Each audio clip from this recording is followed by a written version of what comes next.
That should do it. Recording is on. There we go. Hello, world. My name is Jerry Fielka. It is January 15th, 2021, and sacred and honored day.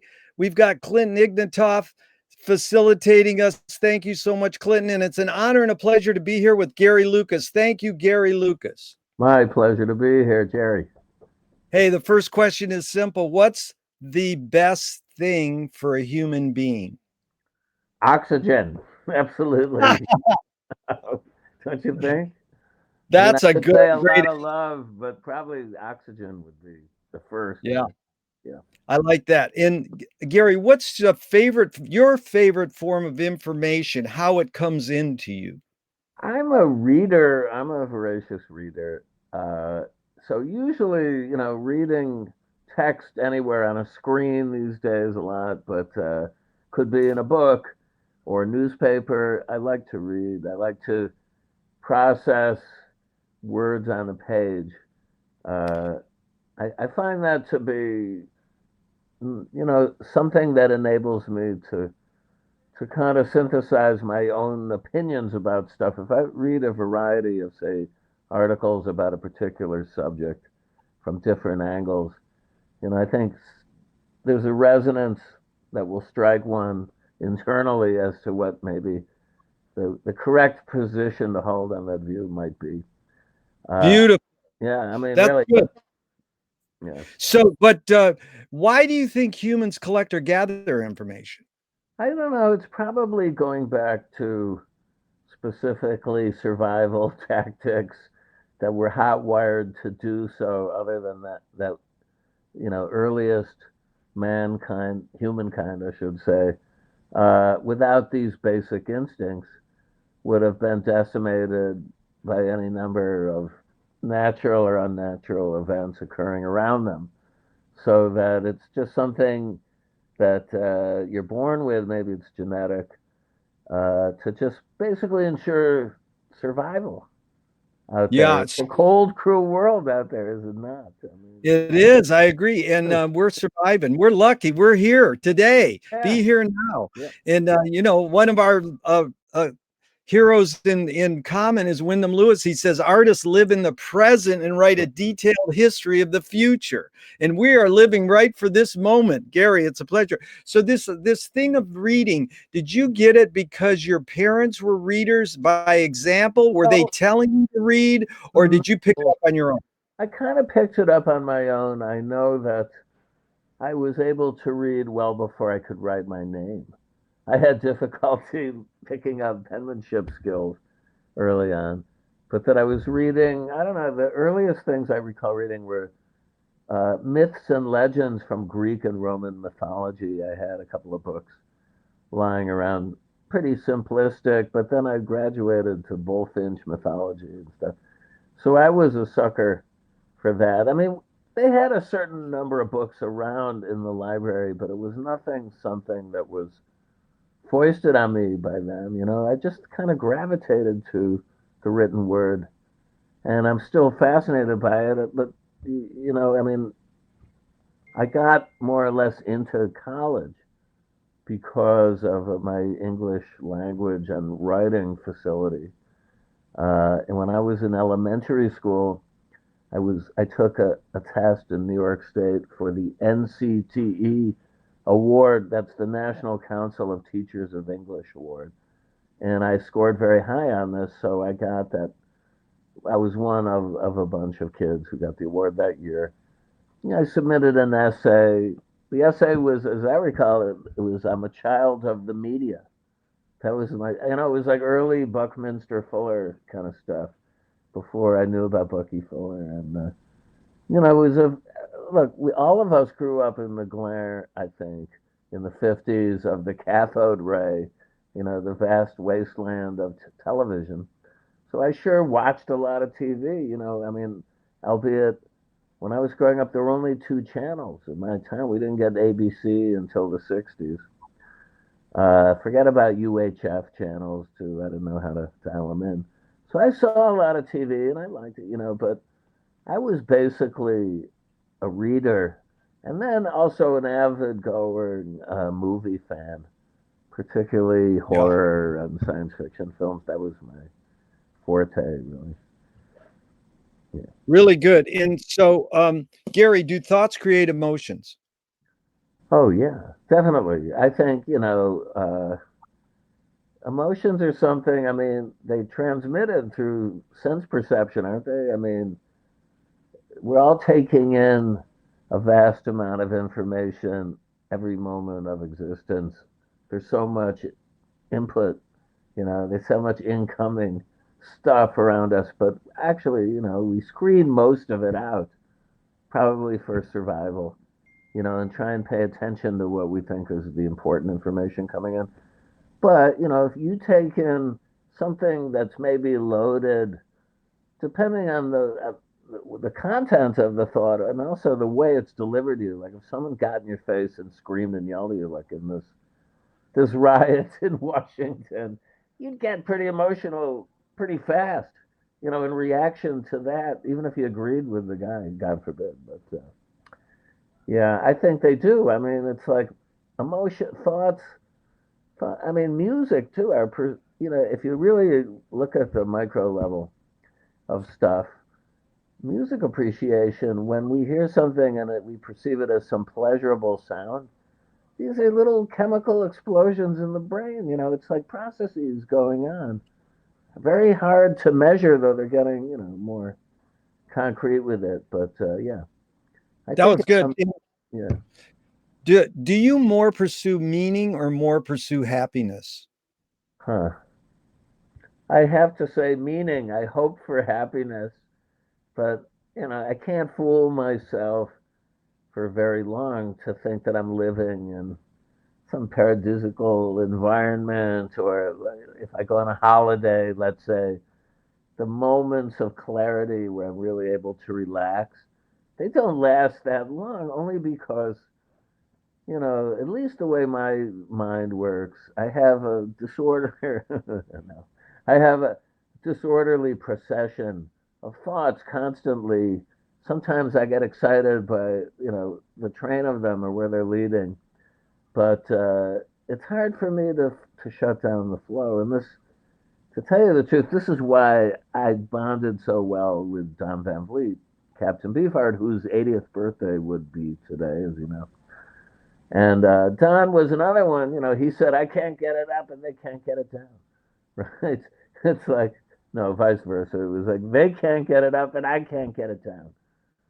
I'm Wait, constantly. Gary, say that line again. It Yeah, I schmurred. got it wrong the first time. Okay, to reiterate, it's they can't get it up, and I can't get it down.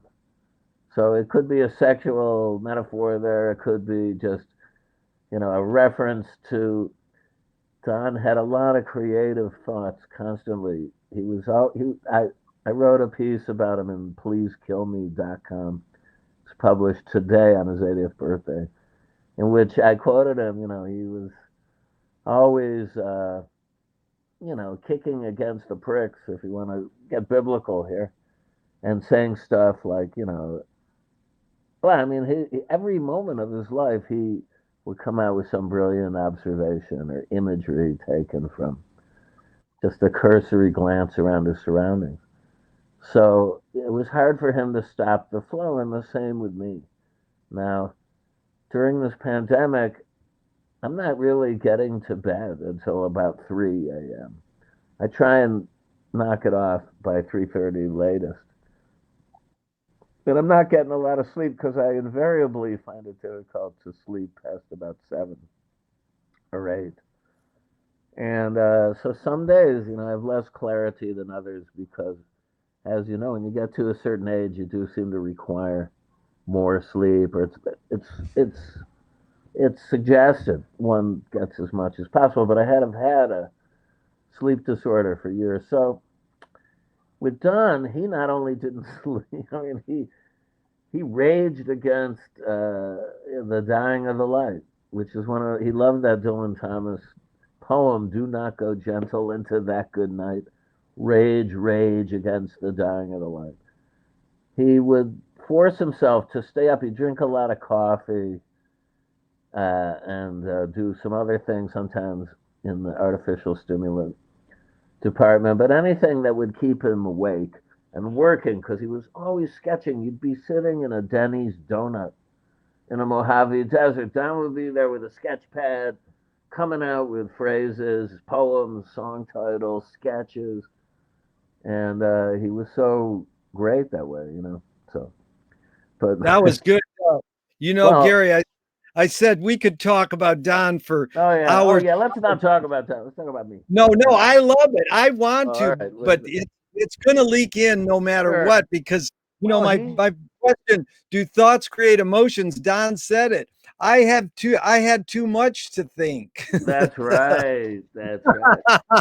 But you know, Yeah. I've been trying to I think rephrasing, rewording, reinventing aphorisms is really the point of them. So the only Oh, place you can get a Zoom without talking about Don Van Fleet at this hour, Gary, is in Finnegan's Wake. So right.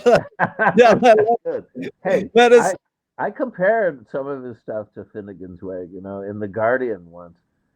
I Yeah, spoke about Don as being absolutely Joycean, and they kind of snickered. Whoever wrote up that review, you know, like as if it was a little over the top. But even though, you know, he was not, let's say, himself a voracious reader, he knew good stuff when he encountered it. Like when I read Wyndham Lewis to him, he would be like, "Oh, that's so hip." God, you know, Gary, read that again, man. He loved to be read to. You know? So he he had a good instinct. His taste was really exceptional, I think, as far as what filters he applied to embrace, you know, other artists and art form in the world. And he wasn't an easy taskmaster, you know, or gatekeeper to let stuff in that he thought was second rate. I mean, yeah. So yeah, yeah, we could go on, and I'm still talking about him, yeah, and I can't shake his hovering yeah. shadow here. It's like not on his 80th birthday. We have the same yeah, no, we have the same thing because you know, I feel the exact same way. And you over your shoulder, I see that great Yeah, Don painting that is staring at us. But right. He said to me, well, we'll carry on. right, just so you know, he said to me, Yeah, "That's a it's in flying your video. saucer." I said, "What is it?" Yeah, When he gave it to me, he said, "Oh man, it's a flying saucer. Can't you see the way that thing is?" Whew, like yeah. so, yeah, I love that painting. But it will leak in no matter what. But the next Sure. question, Gary, does the brain more detect consciousness or create consciousness? That's a good one. I think both, but not everybody's brain works at the same level, let's say, or speed of processing, so that often I'll come out of a sleep, right? And who knows what I was dreaming about. And generally speaking, I can't remember my dreams often, but once in a while I get some real vivid ones. And it's like the world slowly appears around me again, even though I might be in a fuzzy kind of haze.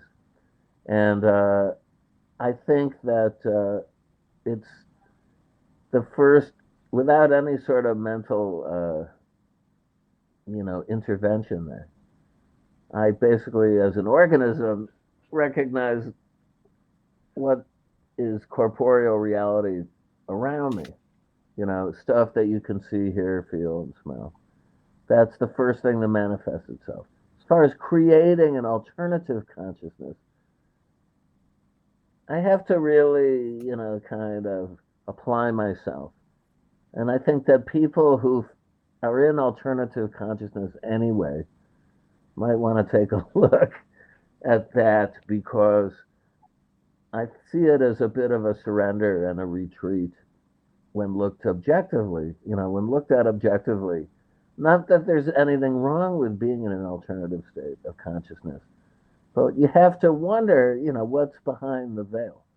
And now we might be in a matrix situation where the 3D world around us that we think that we're all perceiving the same way, at least in a level playing field, has some other, you know, force behind it, like in a Philip Dick sense, so that you could pierce this veil and see, I don't know, that the world is really a speck of dust in a giant soup bowl, or something like that. I don't discount these things.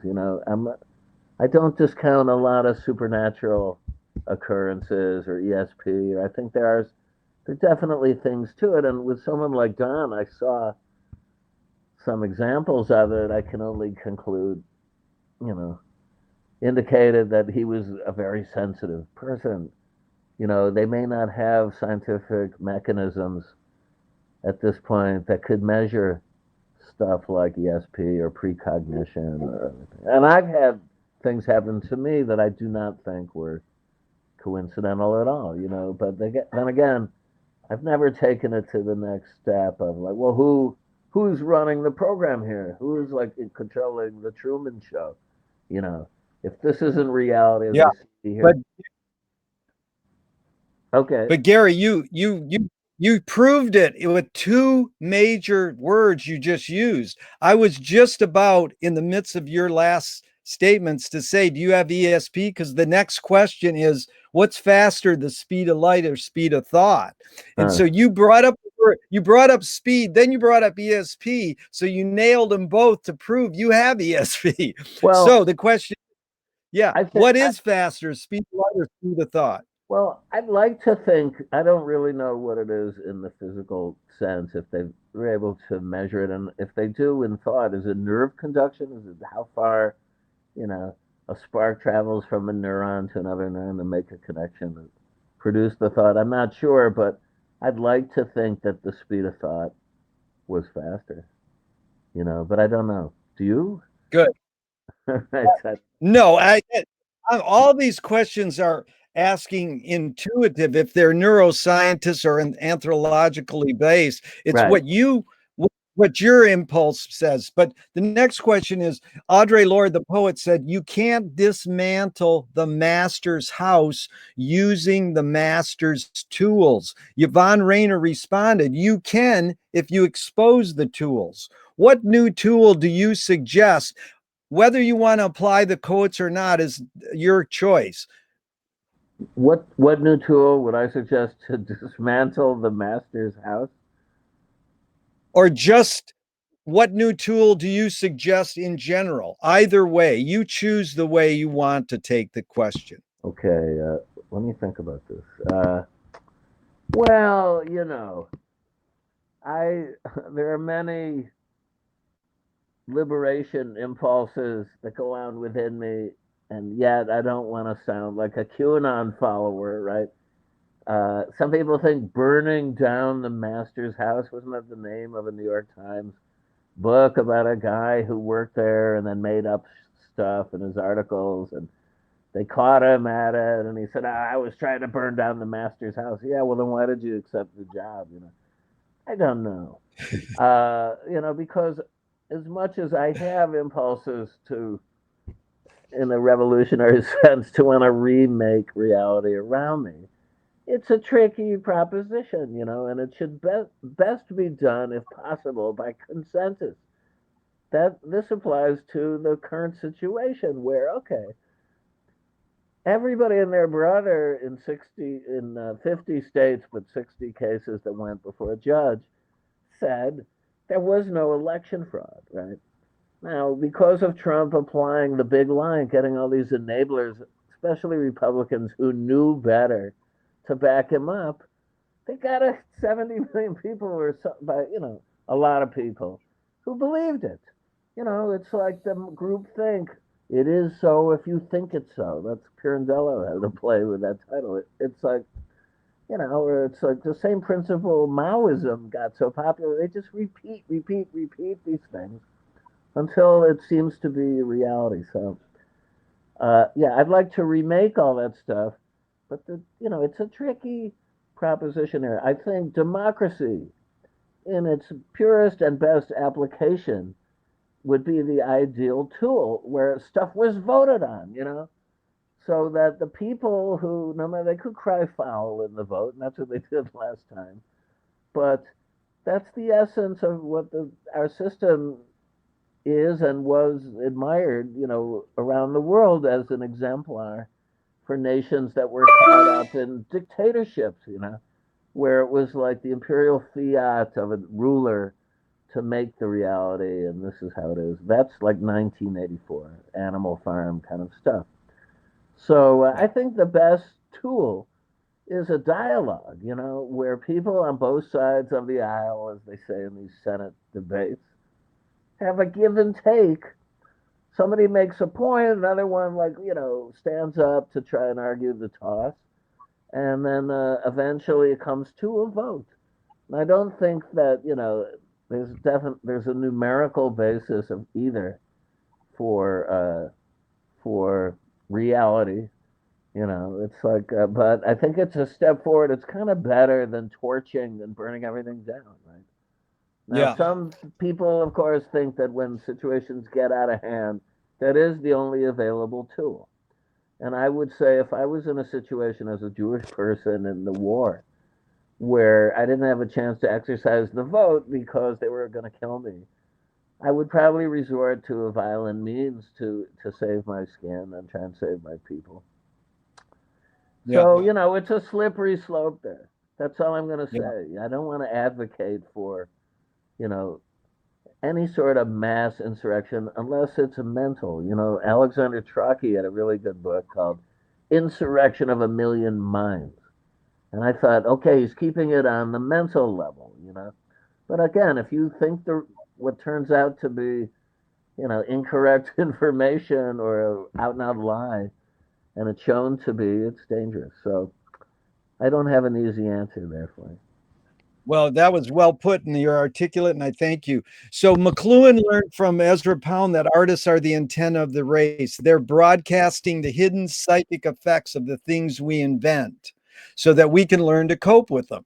So, McLuhan said then, oh, well, we still ignore the hidden psychic effects, even though we can look to the artists, the musicians, and the writers to reveal them. Why do we ignore the hidden psychic? Well, that's a good, I think a lot of it is just fear. I think a lot of it comes down to fear of the status quo, right? So that if new information or facts are brought to light that conflict with the prevailing supposed normative view of life and political processes and whatnot, people, it just gets up their nose. They're not really amenable to rapid change or to revise their opinions so fast. They cling, like people, like alcoholics cling to their bottle and what they really believe. It could be a religious thing. I don't want to slight any believers out there. I got a respect for people. I'm not like a Bill Maher type atheistic belittler of people's religions, but where it impinges on my personal freedom or groups, because they have the correct viewpoint, they were privy to the knowledge. This is where it starts bordering on fascist behavior to me, all of this stuff. But at some point, I do say this, you have to make a stand when it gets dangerous. So in that crucible we just saw boil over in DC, I'm aghast at the behavior of the crowd, and I believe it was a conspiracy. I think there were a lot of high-level people and financiers in on it, and I think more is going to come out. Whether or not the 70 million Republicans who drank the Kool-Aid are going to believe it or go along with it, I don't know. But it seems pretty clear-cut to me. So then what do? I think these people should be punished. They should be prosecuted to the fullest extent of the law. They would have kidnapped those people. They could have killed people there. That's not kosher. That's bad. Yeah. Yeah. So, Gary, are you more afraid of new ideas or more afraid of old ideas? Oh, I'm not afraid, but I'm skeptical, way more skeptical of new ideas because I'm a classicist in many ways. And I really believe there is nothing new under the sun. People are always saying, you got to hear this musician or this guy, this group really. And you know, I have really good pattern recognition skills. It's a curse almost. It's like this is why my own appreciation as a consumer of music was radically curtailed at the point where I decided to throw in as a pro musician, and I, you know, began doing it for a living because suddenly it was like stuff that was like casually consumed by me, and I'm having a good time. Oh, you know, it's kind of an interesting band. And it sounds a little bit like that stuff didn't bother me, but suddenly I'm doing it for a living, so I'm sitting there critically going like, what is what this artist doing or saying, and how does it relate to me? And do I really want to absorb these influences? I got enough influences to last me a lifetime. I don't want to slavishly follow other people. They were always trying to get me to do the Beefheart sound, you know, like I did some tributes, okay, that where we were doing his material, but I wasn't going to make my own music in that mode, you know. And I could tell you, I could name some artists here who are a lot more cynical to me, although they would tell you they did this out of love of music, but they went, you know, they just scooped up. I saw this, man. They'd go into I Tower know. Records with Yeah. shopping carts, man, and like scoop up every genre in the store, a few of this, a little of that, blues, world music.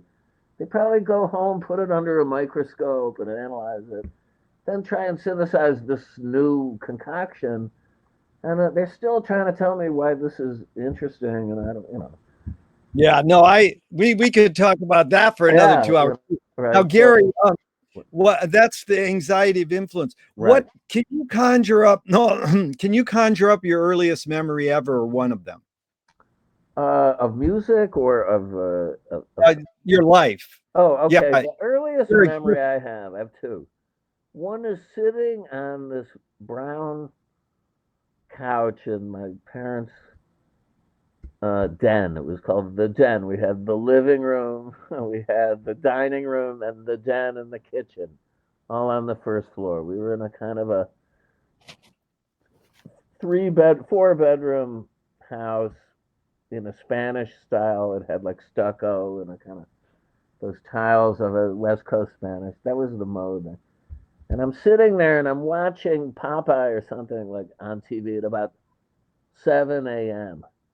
I don't recall how I got out of bed and got there, but that's where the light bulb went on. Like I'm alive, and I'm sitting there, right? And that's this is where I am. And okay, next to me were the controls for. They had a built-in Victrola. It was called the Victrola, in a sliding shelf. They had cabinets that had been built in there, and they had a big speaker, probably a 12-inch speaker with some sort of fabric over it up on the wall. That's what we. And I'm there, and the radio control was there too. You could turn it on and get AM radio. That's my earliest memory is like waking up and I'm all alone on that couch, unsupervised, trying I to, love you know, I must have that's been about 3 or 4, probably. That's probably the earliest. But yeah, then that's again, I, I'm told some things like, do you remember when you were sitting on the lawn and a nest of wasps was nearby that you didn't notice and you got stung several times by angry? No, I don't. I think I repressed that one, but that might have predated it. well Then that another time I'm running in we had a yard that was like, we had a nice house in right on the edge of suburbia. It was still Syracuse, New York, but close to the suburbs. I'm just running and I'm alive and it's a blue sky and I'm running up this little ridge, this little hillock in the front yard. I don't know what I was doing, chasing friends of mine. And again, that's a light bulb moment. yeah. And then what came before this? I can't remember. You know, like I'm driving myself crazy as a little boy. Like, but here I am. Okay, you know, I'm here. Well, Now Don said he remembered being in the bassinet and rocking back and forth. He got some of his rhythms.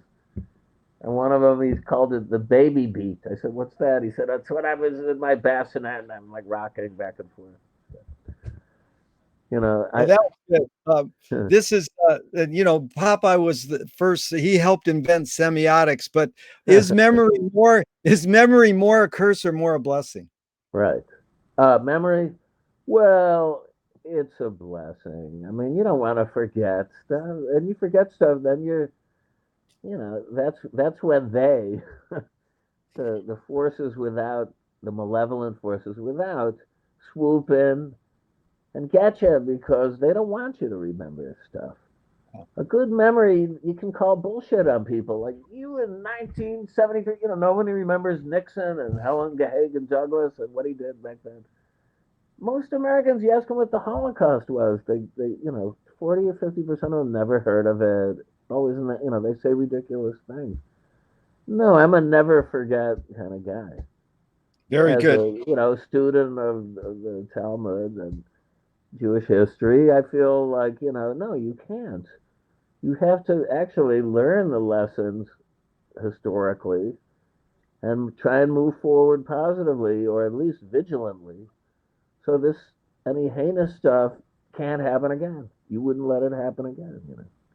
You can't And forget. They're counting on you to forget.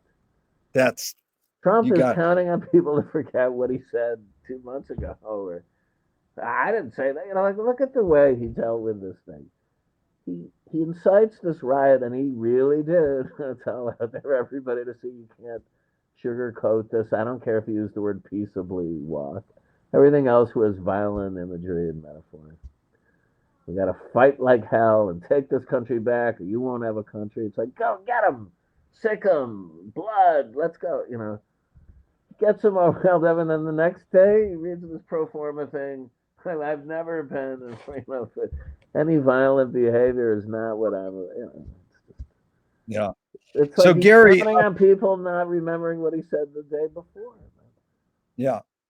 So So Gary, that's can how you I'm tell angry. me? Yeah, Yeah, no, that was yeah. I feel the same way. Our blood yeah, is boiling. right. And and there's a lot of anxiety. But this is a question about you growing up within your immediate family. Name a role model or someone who had an impact on you, and what specifically was that impact? I'll Just tell brief. you. Okay, that's good. Well, my father had a gay cousin, right, named Arthur.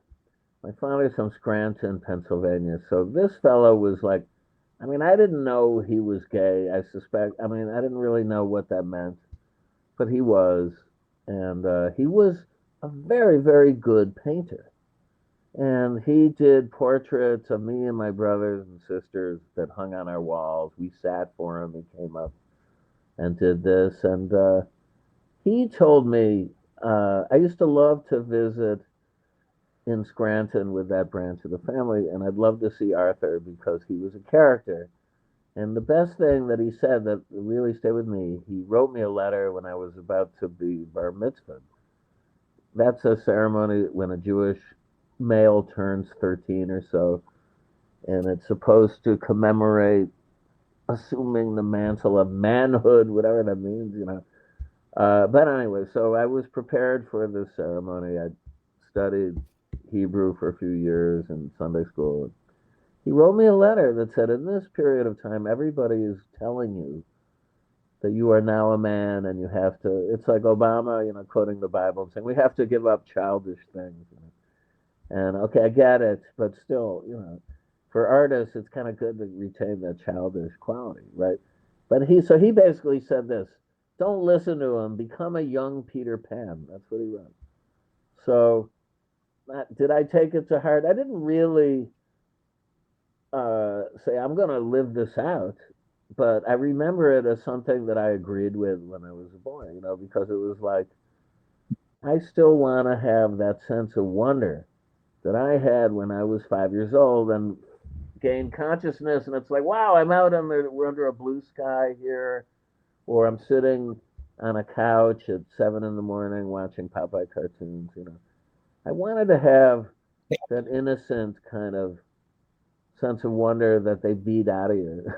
Society doesn't really like you to show that. I mean, we could go in detail on this, but you know how it is with people who are of an artistic nature. There's a more freewheeling and it's easier to stay in touch with that childish, innocent side, where you need to go there to do your art often. to pull the best stuff out, because it was then you were seeing the world afresh with like fresh eyes. Problem with the progression of aging, and we're all undergoing it. It's like too much becomes, oh yeah, what's that, something new? Like in music, as I would say. So you don't really go like, wow, that's amazing. Or you get cynical about stuff like, oh, here they come again, won't get fooled again. Somebody said this, history repeats itself again. And that's a shame, though it's necessary because, like I say, you got to separate the wheat from the chaff, certainly in a political discourse. People are always repeating the same stuff. And, when Trump announced his candidacy, I have to say, I'm not really proud of my prescience here, but I warned my wife and all my friends he could win. And they laughed. They poo pooed me. And I said, oh no, America is ripe for a demagogue right about now. All the conditions as I see them are lining up.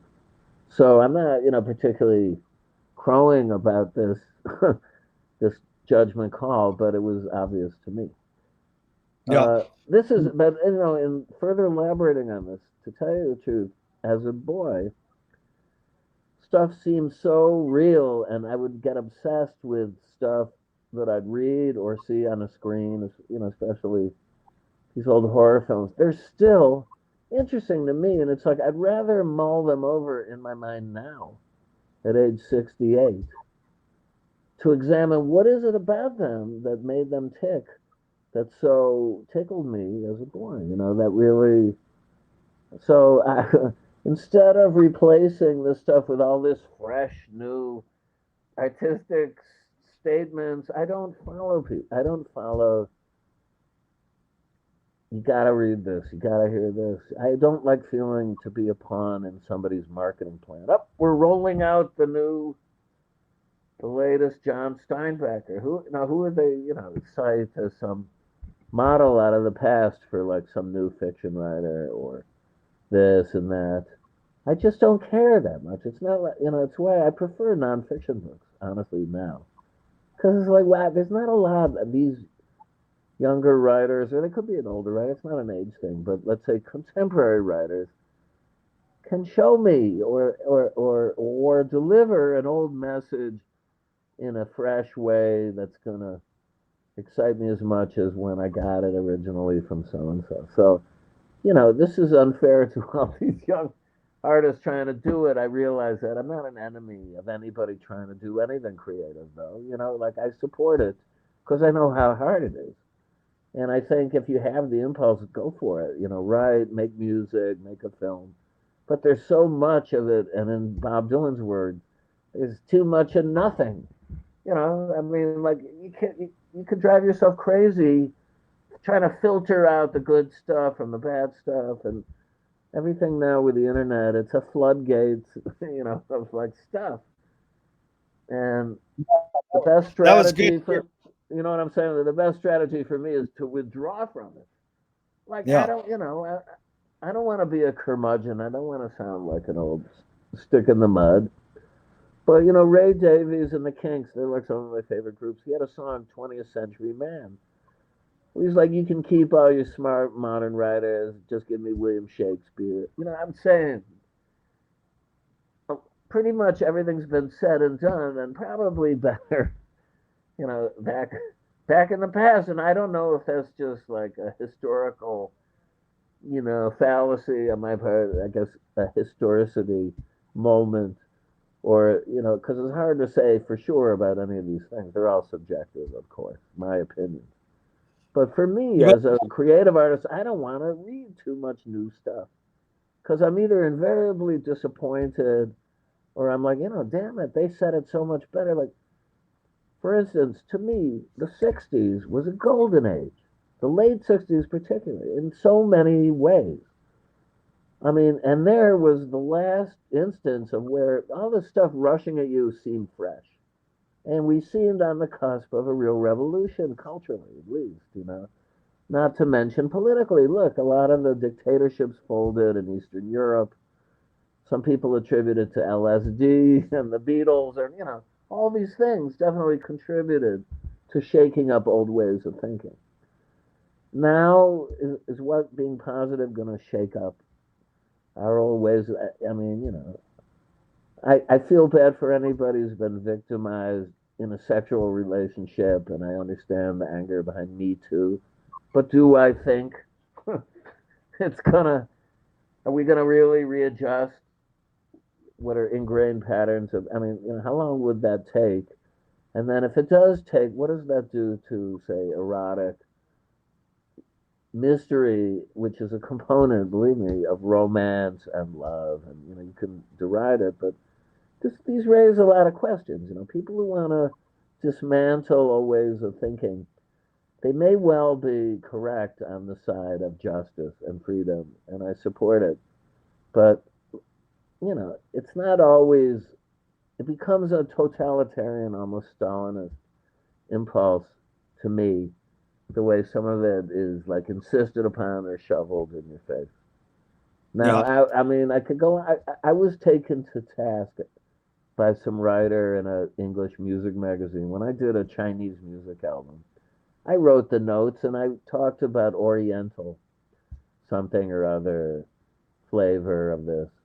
And a Chinese journalist jumped on me and said, "This is, oh, nobody uses that word anymore," like it was the N word for Asians. And I was flabbergasted, but basically, I never got the memo. No one in my readings that I ever encountered that there was this movement. I guess it was Edward Said, and Orientalism was a big kickoff to condemn use of this word, and then so I got my partner at the time, a Chinese virtuoso erhu pipa player and a vocalist, to write them a letter and say, "Hey, Gary's really a good guy. He's not like, he only used this word because we use it over here to talk about a 30s style." That's what it was. It was called Oriental music or whatever. So, revisionism is fine as long as it goes, but Right. And Gary, you learned that was good, but I like that you're in the profession I'm in. You don't work, you play. You yes, play music. right. And going back, so James Joyce was the first projectionist in Dublin over 100 years ago. He He was. basically checked out. He said, "This is stupid. Why should I go inside a building and see a movie of a tree when I can go outside and see a real tree?" And That's then right. Hey, Faulkner said later, William Faulkner said, sometimes the best fiction is more true than journalism. The question is, why do we have to recreate things in order to get them? Why do we have to go to a theatrical play of people acting out life? Why don't we just live life? I know. Well, you hit something there that I feel, yeah, strongly about. For instance, uh, I don't uh, see a lot of theater for just the reason that you mentioned, because I find it difficult to switch off my critical faculty and just take it in as a tableau representation of a situation or whatever it is. The artifice of it is too much. I'm aware of it, so I can't really relax into it. I find films, I can immerse myself in a film. It's like, for a lot of reasons, especially a projected film in an old theater, you're traveling on this beam of light into a screen, to see the same thing coming at you on flat screens or cathode ray TVs. It's a more diminished experience. But yeah, I mean, wait, I told Don Van Lee once about Steve Reich because he borrowed a bit of "Come Out to Show Them." Steve had a piece, a tape loop piece in the 60s, "Come Out," in which he looped a guy who'd been arrested in Newark during the riots, race riots, making a statement, and then he just repeats, "Come out to show them, come out to show them," and doubles it and triples it until it's just this quaking noise is just shaking. It doesn't sound like speech anymore. It's a roar of voices that were processed that sounds electronic. It's a great piece. And Don Yeah. quoted it in a Trout Mask replica at the end of Moonlight on Vermont. He goes, "Come out to show them, come out." And I asked him about it, and he said, "Oh yeah, that's right, yeah." So, well, Steve Wright came out then with a piece called "Drumming," and he recreated very complex patterns of drumming that looped and overlooped and polyrhythmically. And I told Don about this all excited. And he said, "Man, you could go out in the African bush and hear something like that every day, man. You wouldn't have to." He didn't want to lend himself to the experience because he thought it was, I don't know, it wouldn't be as genuine or as engaging as to be experience it, directly with people who weren't really thinking about the technique of producing these polyrhythms. Now, I like Reich. I sat next to him at a Seder. That's a Jewish ceremony, like Passover. That's our version of Easter.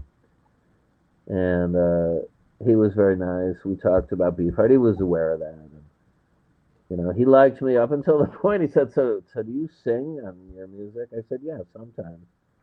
And then it was like, well, I don't want to know you. Like, that seems to invalidate me in his mind from any possible membership in the Young Composers League or whatever. He was he was considering me for membership then in his mind or something. But Very a lot good. of people like that. A lot of people, I can't name any more names, but there are gatekeepers here in the media who, by the fact that I've done so much diverse work, have invalidated me as not a serious composer or artist. Why? Because I made some rock and roll, avant-garde rock records, and I still enjoy them. Life's too short. Yeah. And people are always trying to put you in the some straitjacket of category. Yeah. My whole thing is like you mentioned Joyce. It's like Stephen Dedalus said, "I'm going to fly by their nets. They're not going to get." I mean, that's a great moment in, I guess, in Portrait of the Artist. Maybe it's in Well, you've done well, Gary. I appreciate all you've done. And Tom Waits said the best music doesn't want to be recorded. But here's the next question. Screenwriting teacher taught me or told me that a great film or great artist when you can clearly see the intention of the maker. The opposite. Right. Great art, great film is when you can clearly not see the intention of the maker. I think that's right. No, that's right. Wait, what role does intention play in your creative process? Well, I think I have an underlying intent, even if I haven't clearly thought it out. Sometimes I just do things instinctively because they feel right. Okay? It's not like I spend a lot of time, especially like in lyric writing, a lot of them flowed out of me. I wasn't even sure what some of them meant. I just said it. It was like they just seemed to come out of the soup of my unconscious. But I would stand by them pretty much. But a lot were ambiguous too. They had double meanings because the problem is when you lay something down, certainly in the writing category, this is why I find it the most difficult of all different artistic activities I've been involved in. You pretty much have to be able to back it up in the cold light of day. Like, yeah, I wrote that, so did I mean it? What does that mean exactly to say this? Right? But in a song, I think the beauty of a song can be a bit ambiguous. So I like artists like Steely Dan, for instance, because I think their lyrics, they always leave out pieces of the puzzle. They don't make literal sense. And same with Don. Don shrouded a lot of the meaning with the sort of puzzle code, beatnik poetry imagery, Dadaist imagery, but I'm sure, he knew what he was saying. I mean, listen to I could quote you some of the lines, and it's like, what was he driving at here? Yeah. And you could wonder and wonder, and then suddenly it'll pop out like, this is a sexual metaphor. What's low yo-yo stuff? What's he talking about? He's talking about masturbation, right? Dawned on me. Right? That faster, fast, slow, go slow, richer, rich, and the poor are poor, but everybody's doing the low yo-yo. I mean, right. That's what that's about. It was like my eureka moment or any of it. Big-eyed beams from Venus. What is that? Don't let anything get in between us. I think it's a woman's breasts, nipples. That's what he's talking about. So he was brilliant insofar as, it could mystify you. You'd say, like, what the hell is he driving about? But a lot of it was pretty basic stuff. Yeah. Anyway, I think No, that was good. yeah, well, it's better to not be too literal. That's why I Yeah. love Dylan. Dylan never, he mentioned he hated finger pointing songs. Now he wrote a few when he was a darling of the left in New York, of the Pete Seeger followers, and I have nothing against Pete, but this is a more sort of orthodox Marxist, view of, and they really objected when he went into electric music because the lyrics got a way more opaque, if not surrealist. Just beautiful images splattered across the page. Some of them may not mean anything literally. It's possible they didn't really mean anything to Bobby, just like the way they sounded. But some of them have a real resonance, and so academics have been spending years, trying to analyze what they think these songs are about. Here's a good one. I posted it yesterday on Facebook. The Ballad of Frankie Lee and Judas Priest. What would seem a very clear-cut parable, if you look at the words on the page, really defies a literal meaning. There's a lot of ambiguity in these words. It's a very sly kind of a moral that comes at the end. And I mean, I could tell you what I think it means, but again, that's the beauty of the best art is it's not too didactic, right? And my own stuff, like with the Golem or like a film score, I'll choose something that's a bit already loaded with, information historically. People now, there's factions that concluded it's an anti-Semitic film. I've been accused of working with an anti-Semitic film. I would never knowingly do that. It's not like that. But the score, Yeah. sometimes I make some ironic music. Right? Yeah. Yeah. Gary, that is like once the artist creates their art, it's no longer theirs. The user can use it however they want. Of But course. it's also been said that ambiguity is a sign of human maturity. Duchamp said there's no art without an audience. How much do you think of your audience when you're making your art? Not a lot, to tell you. I do it basically for me. For Don would say, for me. No. I think you have to please yourself first and foremost, right? As the artist. It's like Ricky Nelson Garden Party. You'll drive yourself crazy trying to please everybody, his one, that one. Nobody's gonna, love what you do all the time or even any of the time. So you gotta basically do it by your own light and what you think is meaningful and true. And if you have satisfied that criterion, first and foremost, then I think you're on the way to the creation of successful art. Once you start taking into account, well, I don't know, is this like PC or the critics going to jump on this? It's over. You don't want to second guess yourself. It's got to be a white hot moment of creation. That's it. I mean, it's not always like that. Now, look, some of my songs I pushed and pulled elements of over time, revising, and how does this fit? Because there's a lot of avenues you can go down when you're like composing music. Well, that sounds pretty good. What if we put a chorus on this? People are doing this all the time now digitally. I'm not one of them. It seems too facile, but a lot of the music that's successful now is like somebody analyzed. Got to put that hook in there in the first 8 seconds. It won't get radio play. And then we got to. I wouldn't do it. It's too much like work. It's too much like you're plotting.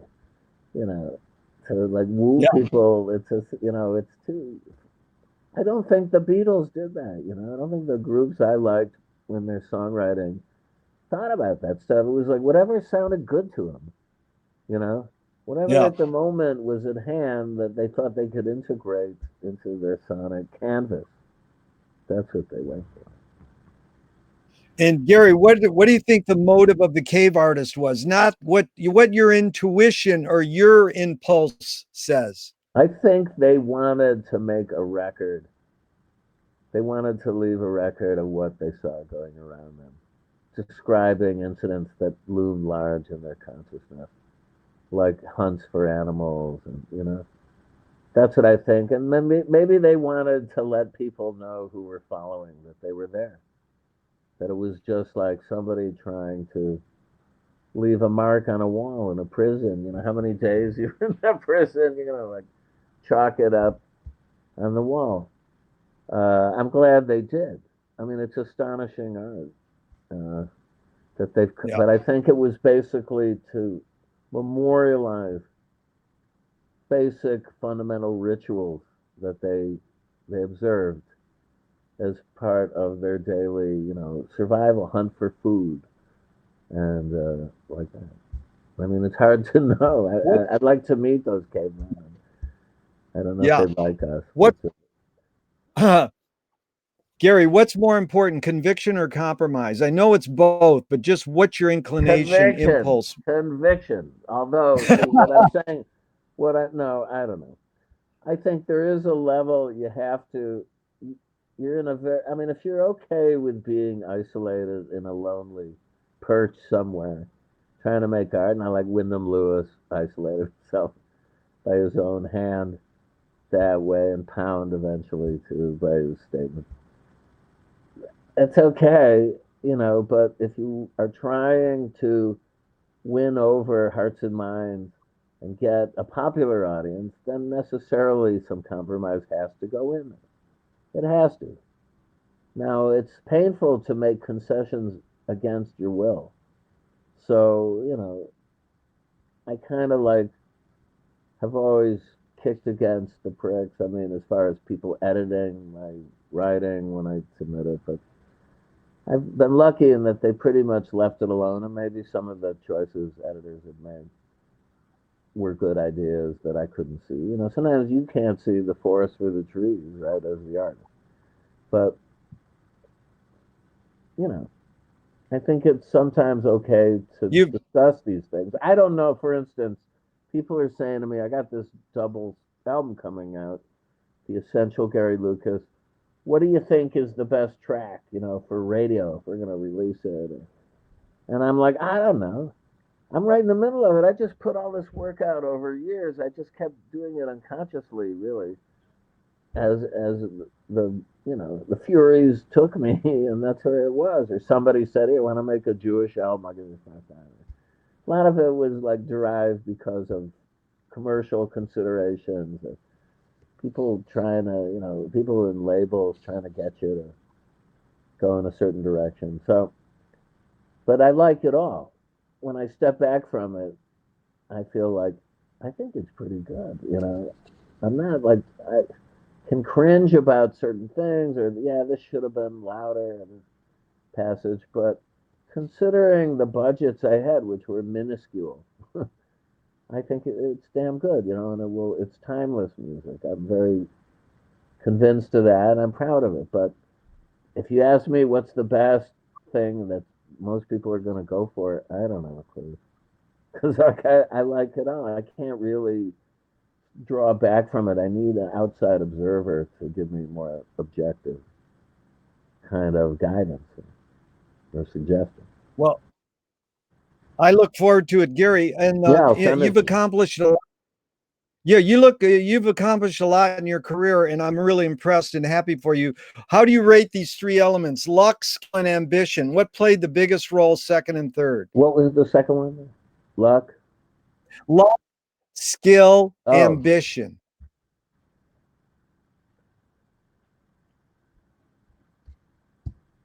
I think ambition played the most part because you know what they say, many are called but few get up. So to me, I don't know who said that originally, but there's a song of that title by a Welsh group I always liked. I think that if you are not willing to take the chance of the first step towards realizing your dream, that would be ambition. You're never going to get anywhere. No one is going to come to you and say, I got this great opportunity and, you know, here's some money. So you have to, by necessity, be a self-starter. Unless, of course, you got Donald Trump's father giving you $1 million to like, okay, you know, see what happens now. I never had that. So, like, while I would dream of being full-time musician, that was always a dream I had since a little boy. and I got involved in guitar playing, I avoided really throwing my hat in the ring until I felt like I was at a kind of crossroads in a chronological sense. I was 36 or 37. I was like, the window of opportunity is closing on me. I better get busy. I should have been doing this when I got to New York in my 20s. You know, I could have like done it, but I was a little scared, honestly, and shy. So what happened then was I finally overcame a lot of that shyness, and I realized like, fuck it, what people think. I don't give a fuck. I'm just gonna do what I'm gonna do, man. You know, I psyched myself out of even attempting to write music or songs for years in a really very destructive kind of self-critical way, where I said anybody out there could write a song better than I can. What do I got to say? I was really down on myself. You know, I'd rather just smoke some pot, you know, push Beefheart's work, or you know, whatever it was, which were all sort of valid activities. But see, if you really want to make a mark as an artist, you gotta someday just say, I'm gonna start now. Let's see what happens. Fuck it if I fail. So what? No one will notice. That's why, you know, I finally booked that first show. And what happened was, yeah, I played with Beefheart. I managed him. I got notices about my guitar skills. They were viewed as exceptional. That was great. Then I turned 30. He didn't want to make music anymore. You know, I tried to keep it going with him. He just wanted to go into art. That discouraged me. I didn't feel comfortable as his art pimp. So I resigned.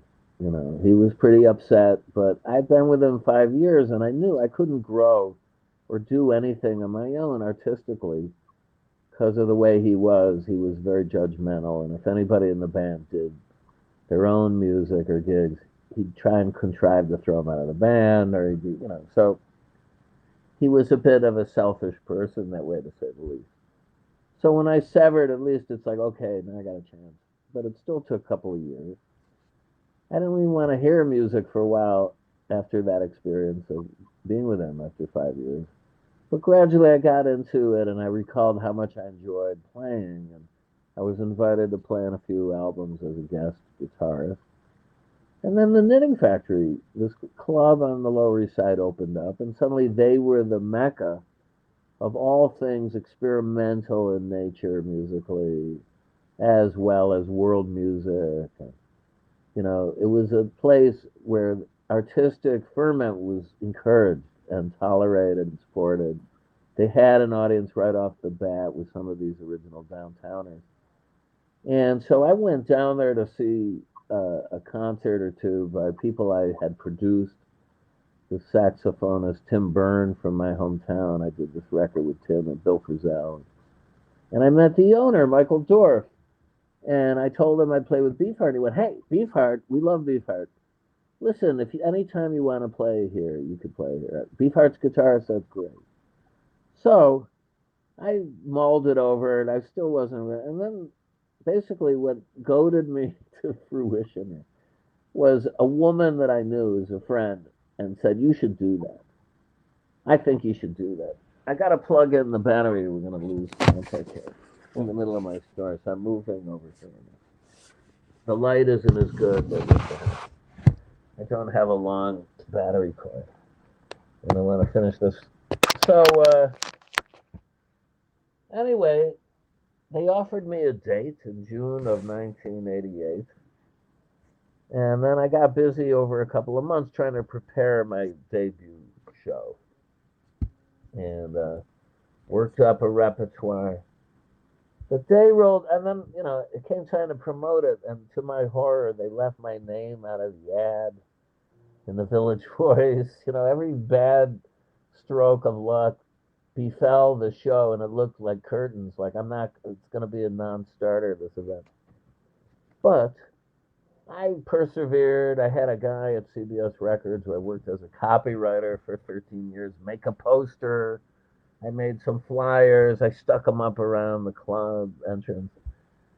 And then the night of the show, which was a Tuesday, I think it was June 11th, 1988, Tuesday night, a terrible night of the week, pretty much, to play. So if you know, like Sundays, Mondays, and Tuesdays are unless you're a mega successful popular artist, they're not good nights to play. People don't want to go out. That was it. Well, I went down to the club like, okay, let's see what happens. And lo and behold, there's this line snaking out of the club onto the street around the block. And I'm like, Jesus, they're here for me. Ooh. Then I went and played my show in a trance.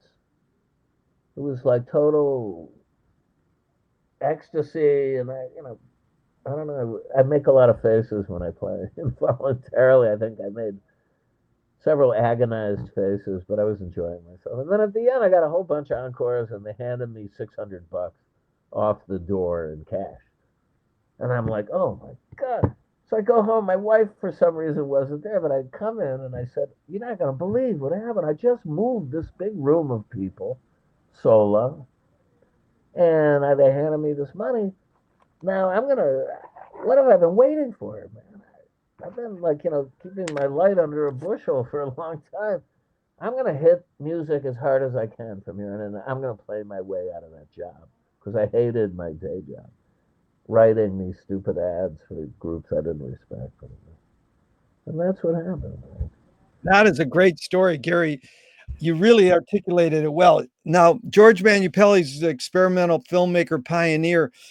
He started the Ann Arbor Film Festival 59 years ago, and his mantra was "Ignore yourself." Jonas Mekas said there is no self-expression, and Cecil Taylor said, "I'm just a vehicle, and this stuff just comes through me." So the question, Cecil. yeah, I knew the Cecil. question, yeah, the question is art making, music making more self-expression, or more you're a vehicle for whatever technology or culture is dominant?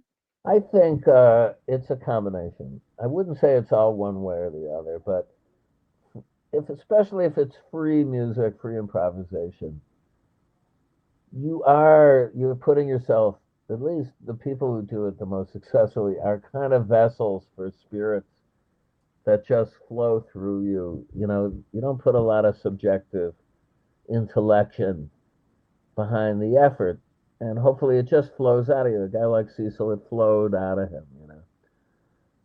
On the other hand, you can't go ahead. always, there's somebody driving those improvisations. I don't care who, makes it. When you listen closely, if there wasn't somebody who was a more dominant person leading it, the music tends to collapse into kind of amorphous, soupy mess, my experience. So there's an element of a will that's being applied to kind of keep the flow going, inspire the other people other than you who are making this improvisation.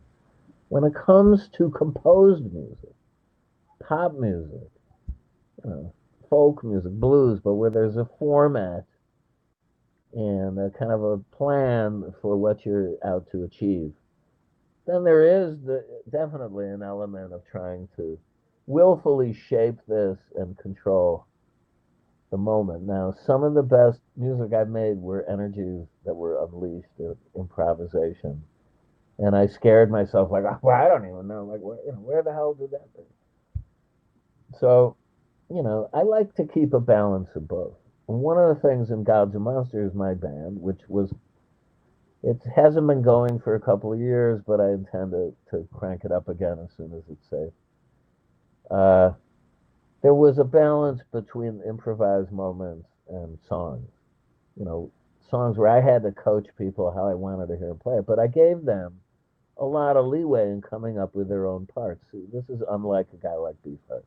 With Beefheart, he strictly insisted on it being done his way or the highway, but his way could change from day to day according to his memory of his impulses on that day. He ripped up a lot of really good work, seemingly in a destructive, impulsive way. I have to say, and he liked it that way, and he liked us being a bit like tense in the studio. I know that when I met Johnny Depp, he said, Tom Waits and I love to listen to Beefheart. Can you tell me why is there that frantic sound behind a lot of it? And I said, that's because he's yelled at us right up to the moment of recording. Why? Because he liked to set us off balance. To him, that was, it created that tension. And he wanted to get that across, in the music, this frantic. So, it's like if you're willing to subordinate yourself in ensemble music of a guy like Beefheart or Sun Ra, I'm told did the same thing. There's a cult of personality around that leader. So whatever he said, that was what you had to adhere to. If you're willing to do that, okay, I think a lot of great music was achieved that way. Now, did it have to be, hammered home? Like Don was known to go into rages on his musicians, and so was Sun Ra, Ornette. I've heard this, and it's documented. I don't think so, and I don't like to be the one doing it in my own projects. I just don't have it in me to be tyrannical. Yeah.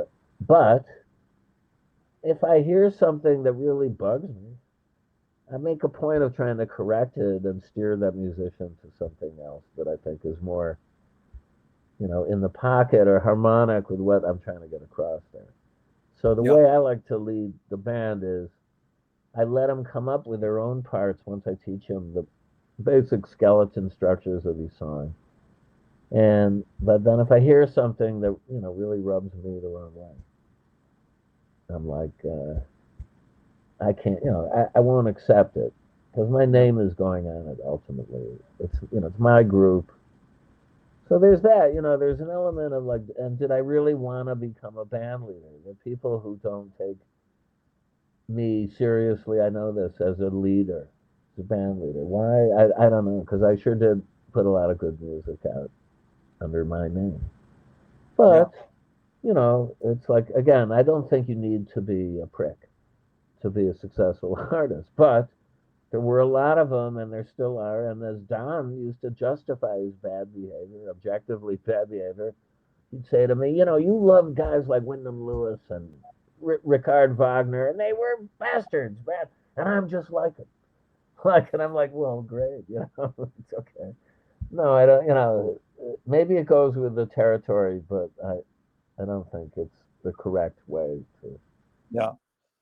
And that's social skills. I appreciate that. And you articulated well. But Gary, can art making or music making be egoless? Well, yes, it can to a degree, but like I say, if you listen to, well, a great piece by Pharoah Sanders is Karma. Okay, Yeah. one of my favorites.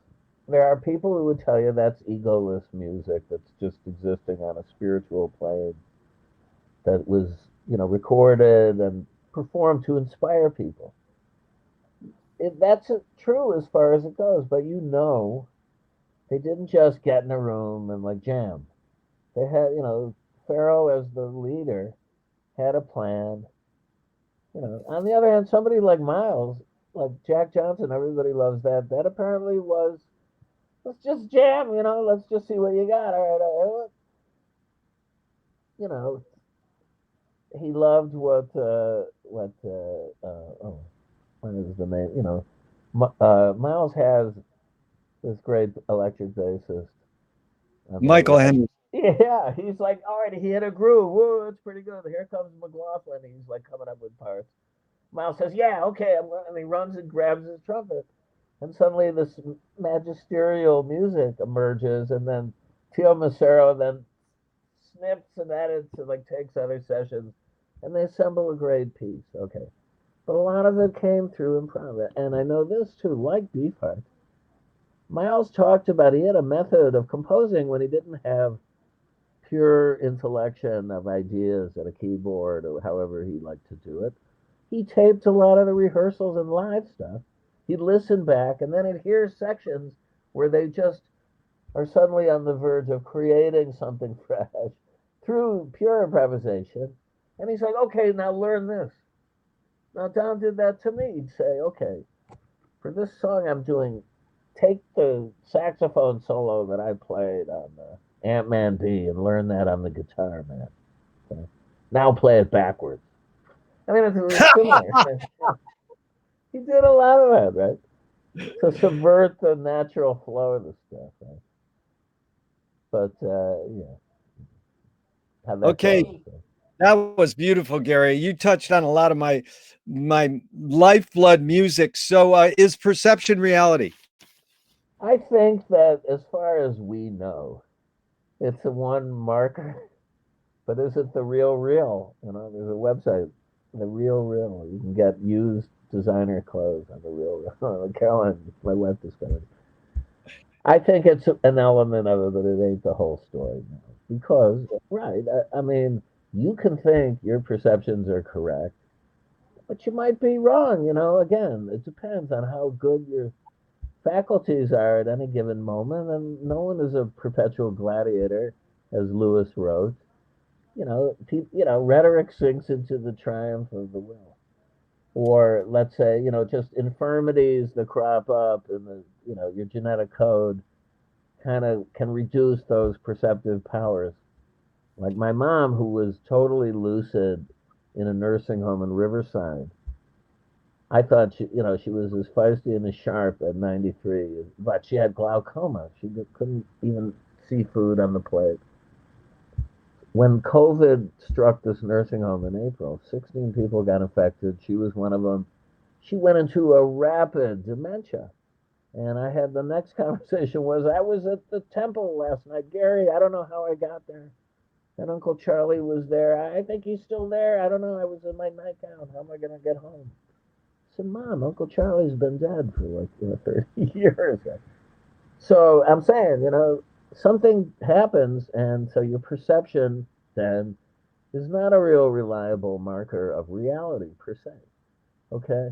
It's like in Ulysses. It's like, Stephen Dedalus closes his eyes on Sandy Mount Shore and he goes ineluctable modality and the visible and audible, With his eyes closed, he might posit this whole dreamscape, and then suddenly he's back in the real and it's just rocks and foam. So you should never substitute 100% your own perception for reality because something is going to smack you right in the face, that you don't see coming eventually if you're cocky like that.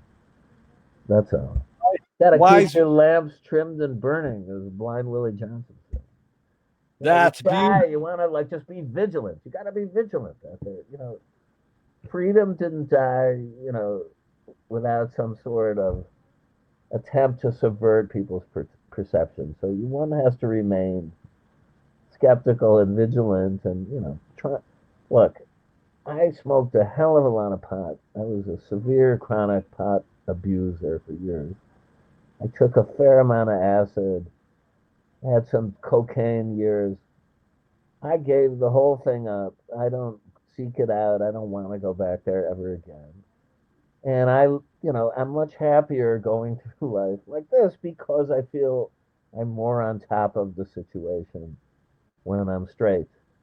I think there's a lot to be said for sobriety. I still enjoy music. Maybe, pot enhanced the magical, you can think magically and you're drawn into the soundscapes. You hear parts and it kind of in the bas relief that jump out. Like I hear stuff on Sergeant Pepper, like, whoa, there's a French horn there. I never heard it. It can help unlock stuff around your butt, an acid too. Nothing is a substitute, at least as far as like doing a one-on-one with somebody and trying to find a common ground than sobriety. Although God knows a lot of when I was growing up, the frat boys in my high school and the hoodlums and the black group that was sort of like early Black Lives Matter, they had a fraternity. The one thing that brought us all together was smoking a lot of weed, like skipping school and hanging out. So, there is something to be said for the sacrament of the share. Intoxicant is a great leveler. Maybe people use alcohol, but for me, I'm not foisting this view on anybody because it's not for me to insist on anything with anybody other than, if you're intending me harm, stay the fuck away. Well, if well, you're, well, Gary. I don't Well, like people who get out of control. You know, it's like, So. well put, Gary, because anyone who quotes American black bluesmen are talking my language. So there's a line that goes, you create what you resist.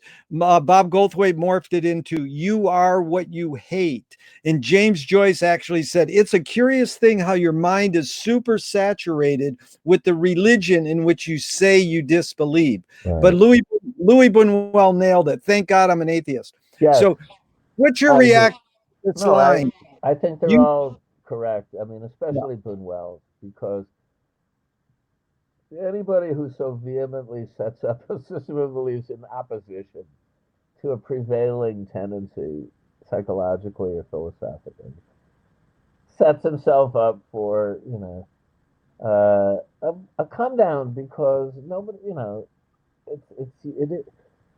there's no one ultimate, even, people who are scientists who are measuring the physical world, who completely discount the possibility of astrology, of there being anything to a study of celestial movements and its effect on the human body and psyche.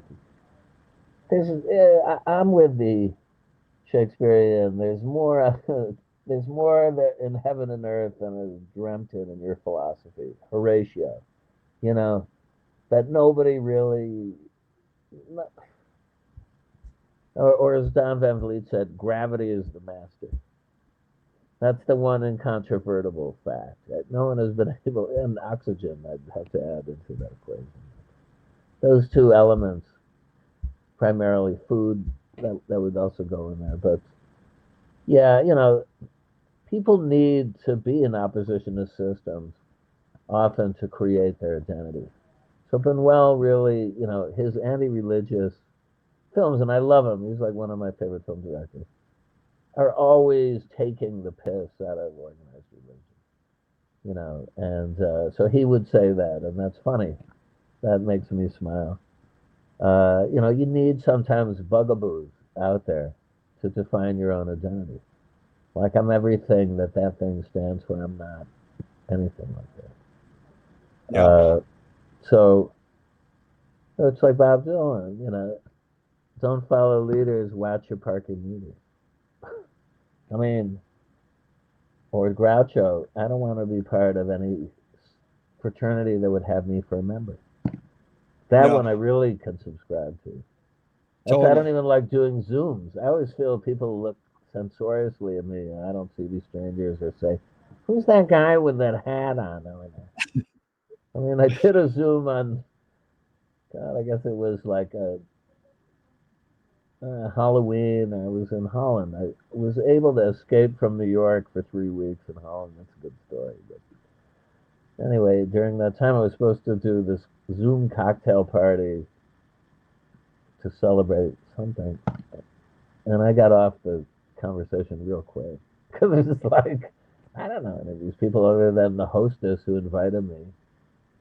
How can you make friends? They all look like wary and suspicious. They're not. None of them look very happy being photographed. So it's like, look, I used to go to the Yale Club for a couple of years. I just thought I'll check this out for a while. I never felt very accepted by these old blues, even though I am one. And the very first one I went to, they were all talking about what a great guy Donald Trump was. It was about a week before his inauguration. And I was flabbergasted. I was like, what? You like this guy? He's a racist, bigot? And they got, that really, they got defensive and they pulled the wagons together. One of them said, I know him and I'm quoted in The Art of the Deal. And I'm thinking like, man, how am I going to find common ground with this? Oh, well, someone's going to pay for the lunch. It's not easy to get a free lunch, as you know. As the saying goes, there's no such thing as a free lunch. Well, I had several of them at the Yale Club. But it cost me in terms of, I don't know, just feeling good about myself, because they just looked at me like an alien from outer space. Well, Gary, if you were walking down the street today and you met yourself as a 12-year-old, what would you say to your 12-year-old self? Watch out! Really, just keep your lamp trimmed and burning. You know, they got all sorts of like little tortures out there waiting for you. You have no idea. Because I mean, you know, I guess I was sort of on a cusp of a serene moment around that age. I was sort of enjoying my life, and I was doing okay in school. It seemed to be effortless, actually. I was enjoying being, you know, getting deep into music back then. It was like years of '64. I went to the New York World's Fair with my dad. The Beatles had just come out. You know, it was sort of like things are changing.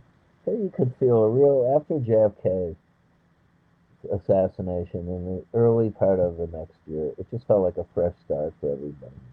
Yeah. Let's hope when Wednesday rolls around, that's what it's going to feel like with Donald Trump. Let's hope for the best. So in the White House, man, I really despise him. I can't help it. And Gary, how do you find peace of mind? Books. I find my happiest moments are reading books slowly now, Nice. and even slowly. I mean, I said slowly, yes, especially slowly. Savoring the experience. They conjure up worlds. They take you out of your mind. You can get so excited about, you know, knowledge gain reading books, or just they stimulate you to think, like, what does this mean to my worldview? How can I really accept this? You know, I'm always like, I don't know. I just like it. And then second to that, I'd say playing the guitar still, you know, is a way to really just, you know, get into something more in a metaphysical sense. I'm comfortable playing. The trick is I've played so long and for so often I put so much work out that sometimes I even get bored playing the guitar because it's like I think I took this about as far as I could go with it. You know, which is a Gary, terrible thing to think, but you know. So like Don said when they wanted to put his first greatest hits out, didn't I put enough stuff out there already? They want more, you know. That's what he said. I was like, Don, man, you know, think about the people who didn't hear it the first time around. You know, you gotta keep reminding people. That's why I did this record. You know, this compilation called The Essential Gary Lucas. So, but then I get back into it. I don't know. You know, what really makes me happy more than anything. I do these 3 times a week live streams from the apartment here. The next one is on Tuesday. This being Friday. No, next one is tomorrow, Saturday at 3. See how the pandemic has collapsed time. I mean, it's like swimming in this continuum of days without, you know, dates on them. Anyway, well, they can at go the to your end of the thing, no, just to wrap up that thought, at the end of each one, they're only half an hour concerts. My father said to me once, leave them wanting more. yeah. So I get to read the readers' comments and interact with them on the thread. That's why I like to do them on Facebook, the dreaded Facebook. No, I'm When glad I you're get doing. a good comment, no, I'm just saying, I suddenly feel like, man, I'm here for a purpose. I want to feel like I was put here for a purpose. Yeah. And what's my purpose? To entertain people, to make Yeah. them think. I try and pepper all of my music with provocative stuff and talk about you know, vehicles when I'm playing to other works like films that don't have ascribed meanings, set meanings, like The Golem. You could read that film 20 Ways to Sunday. I don't think it's an anti-Semitic film at all. A lot of Yeah. Jewish people worked on that film, and Jews are presented as the heroes in the larger scheme of the film. Anyway, but it does offer people who hear my music in tandem with that film. It's a lot of information I've handed them, and so you know, I've had all sorts of reactions, generally positive. I had a guy once go off though in the Czech Republic, and he goes, "I'm the son of survivors, and when I hear your music, I hear murder, I hear violence, and we don't need this. We don't need this at this point." And I said, "Well, I'm sorry you feel that way." I'm not a direct son, but my relatives were burned up in a barn in Poland in 1941. There's no Jews on the Lucas side of the family anymore in Europe. And I'm sorry you feel that way, but I don't feel it. I like to play it, and for me, it's like I exorcise a lot of emotions, not necessarily demonic emotions, but there's an element. The fact is, in my music, I can go from the demonic to the sublime in a second. That's what it's about. I like to Yeah. do that. I mean, if you listen to something like Grace, it's like the bittersweet. That's the main characteristic of that music. It's like goes from minor to major and back again a few times. And it's got an unsettled, the resolution of the song is not really present during that song. And it could account for why people like it, because it gives them a more realistic description of life, musically. Because Well, life Gary, is not all black and white. yeah. Gary, you've been really generous with your time, and I'm going to ask you a couple more questions, and we're Sure. going to have Clinton come in and ask a question, and then I'll wrap it up with a couple closing. But it is good that you're doing live events on your Facebook, or I've done live events for 30 years, and now Right. for 9 months I've been doing them, Finnegan's Wake Reading Club and Right. etc. Film discussions on Zoom, and I find them that people are Good. more attentive. So there's services and disservices to all these different formats, Sure. the live format, the Zoom for. The next question is, can you forget to die? What do you mean if I was faced with the consequence of dying in the next hour? Like, I'm going to die. Can I forget about it? No, I mean in general, just however you want to put you put the question in the context you want, but it's generally just, can you forget to die in general? Uh, I don't think about it. I don't think about it at all. I mean, I'm prepared. I don't worry about it.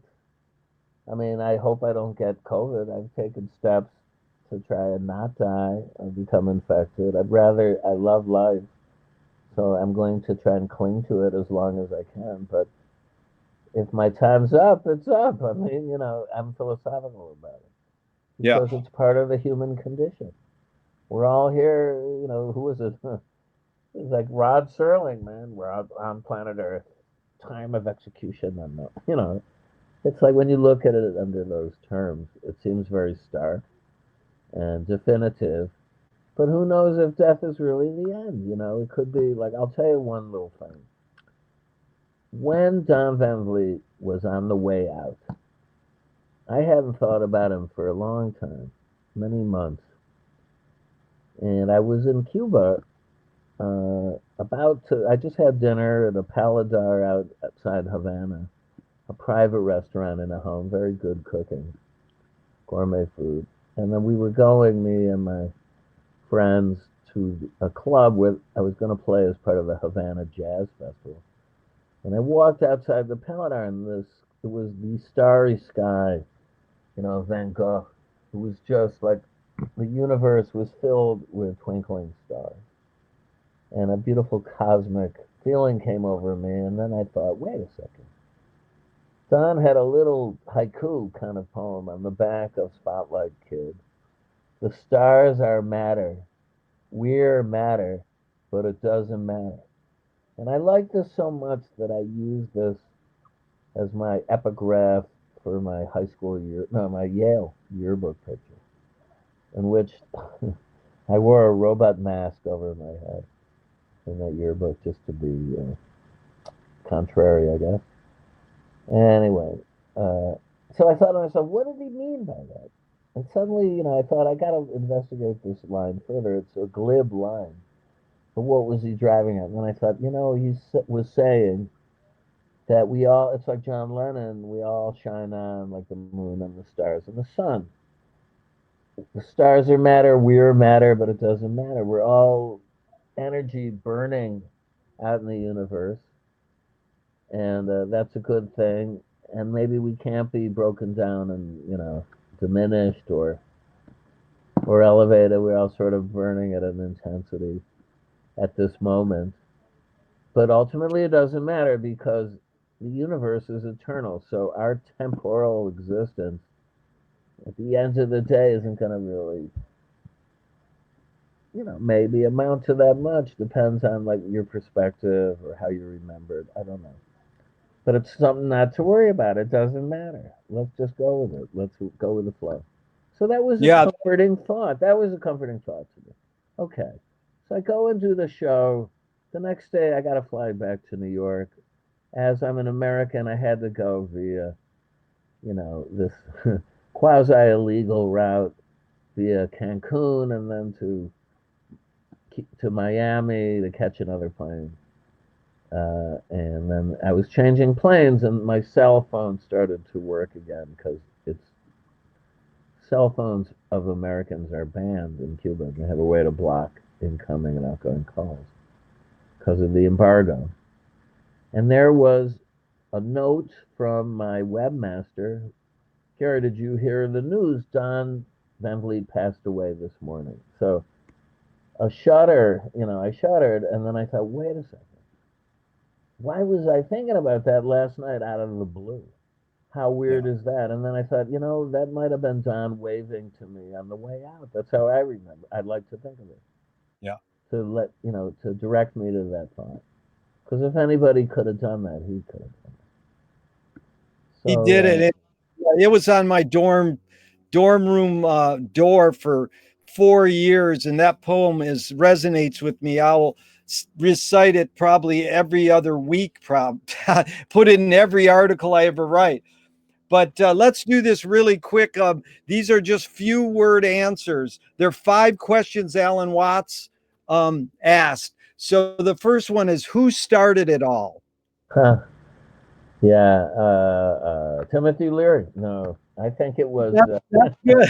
Are we going to make it? Yeah, we're gonna make it. I think we're gonna make it. I sometimes think that we're on the verge of extinction, but I think as long as there is a sort of fundamental decency in the human spirit, we're gonna make it. That they can't rub us out. I mean, it's just like they tried with Jewish people, and look where that went. That eventually decency will win out. I want to be optimistic about this.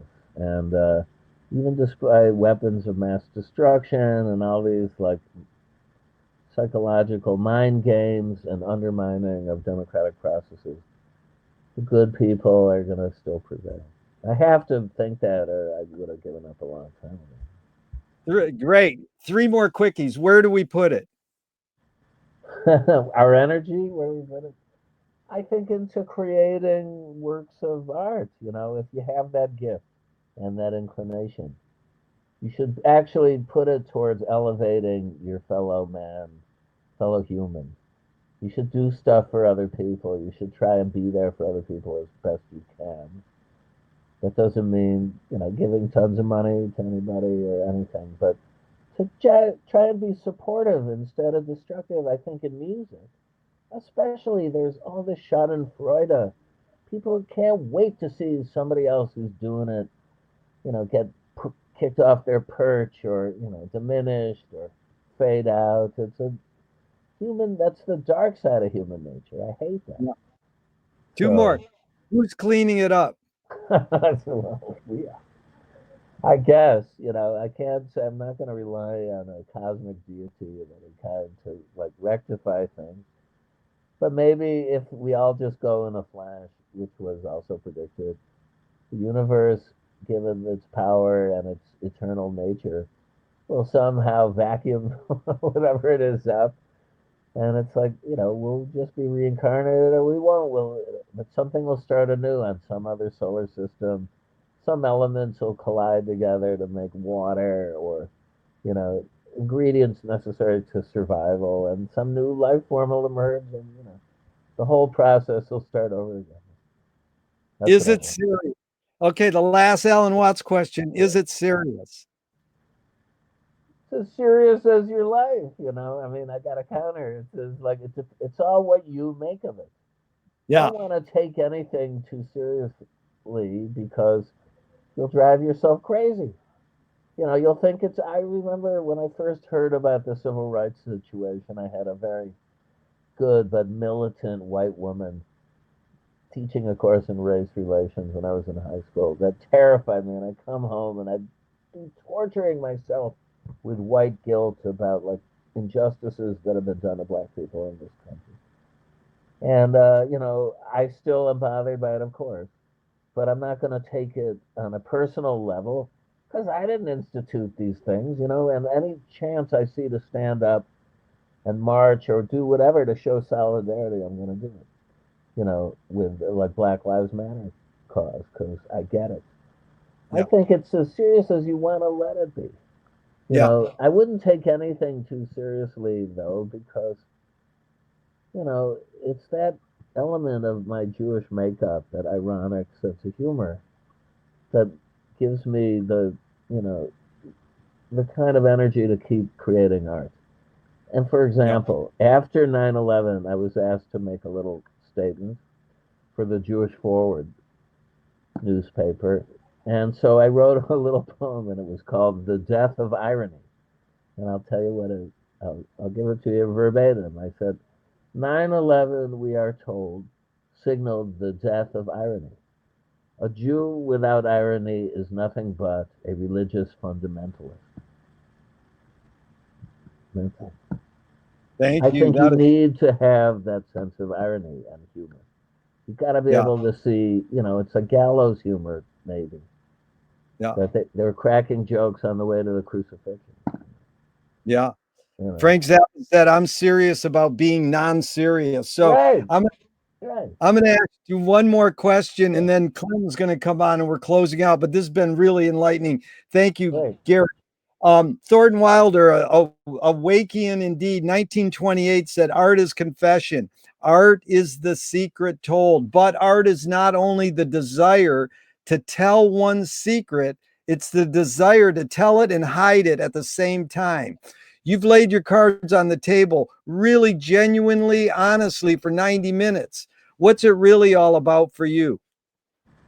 What it's about is being able to express myself in a way that I think would be interesting. Well, that's a terrible word. Okay, that would be, I'm not so presumptuous as to say enlightening, but at least I would share my perception of reality as I see it and hope that other people would be entertained and maybe inspired.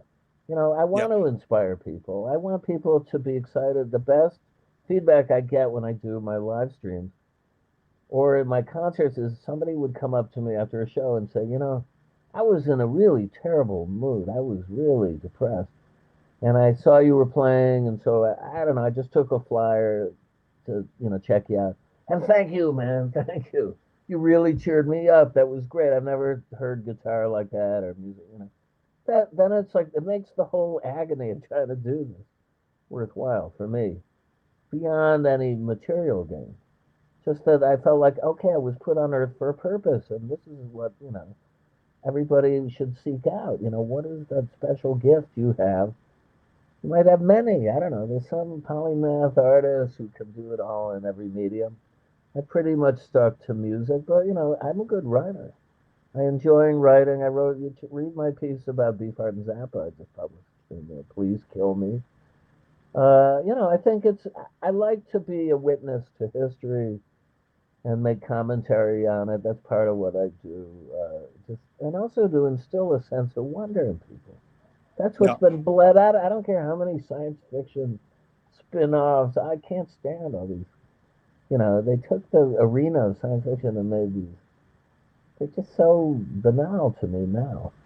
But the idiom is still important to me.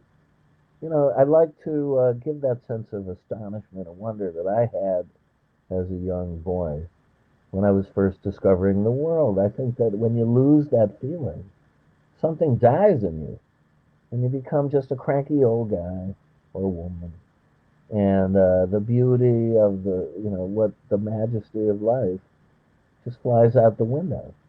And, you can find beauty in a grain of sand, just looking, just pondering, how things got here, where we are in the universe is, it's frightening but it's awe-inspiring. So, and I'd like to have people go away with a good feeling about it. I take them Yeah, on trips with my music, basically. I'm old-fashioned guy like that. I like to scare them a little bit and then show them real beauty in the space of a medley of music. I've definitely been inspired and found a lot of wonderment watching your music. Thank you. And we're going to have Clinton ask you a question or two, and then I'll follow up. And Gary, it's been truly enlightening. Go Pleasure ahead. talking to you.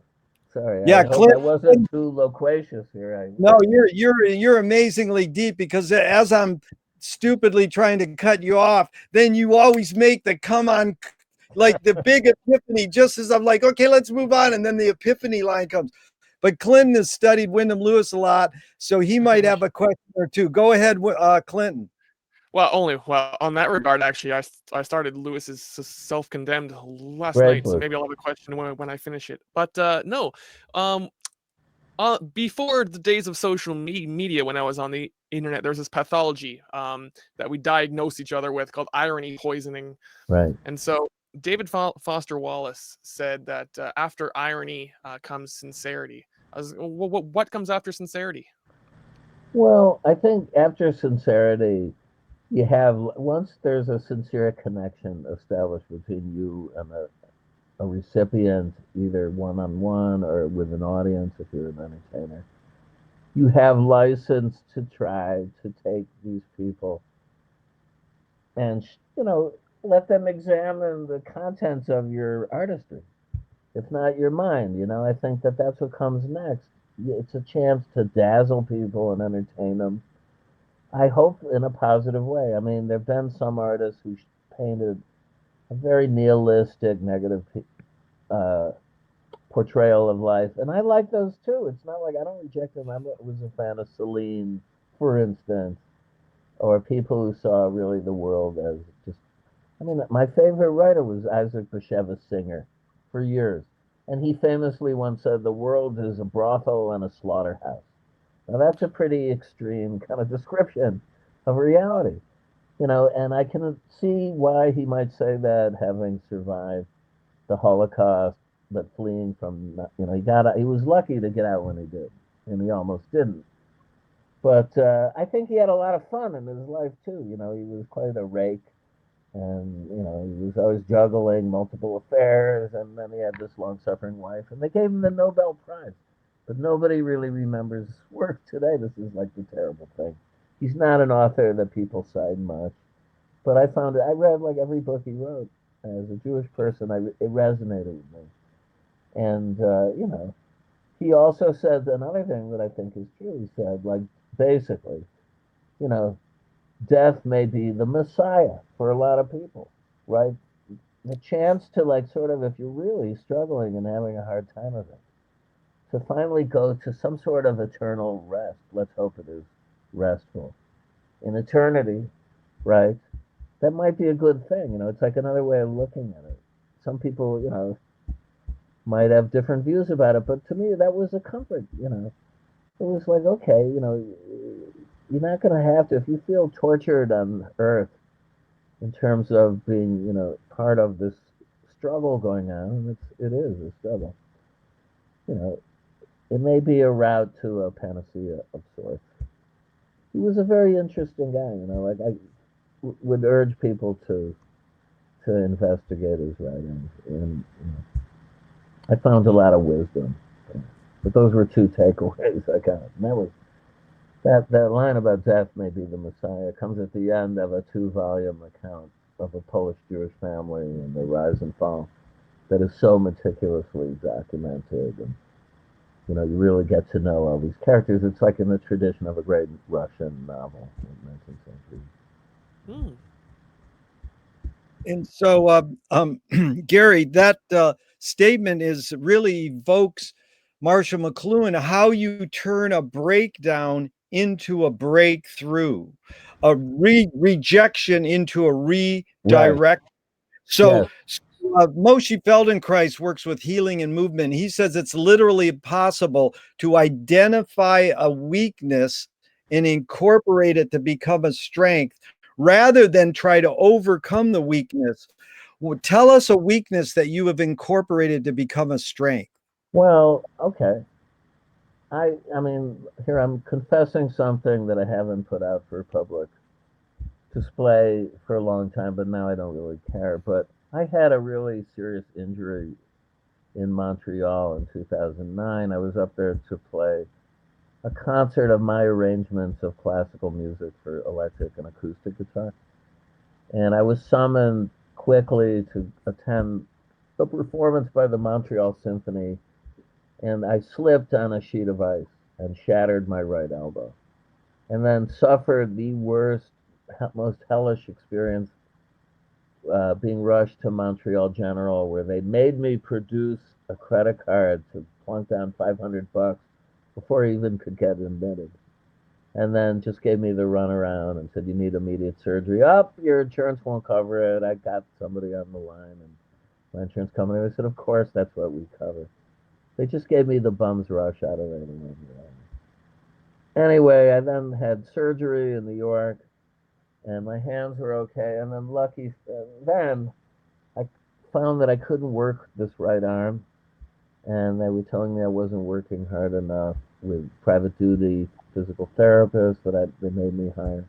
And then they x-rayed it after a month, and they said, Mr. Lucas, I'm so sorry, but you had a rare autoimmune side effect. I've had Crohn's disease since I was 20, autoimmune. And you grew too much new bone too soon around all that. They shoved like 40 pins and a couple of plates and a dead man's foot bone in my arm. So the upshot is you've lost 90% of the motion of your elbow.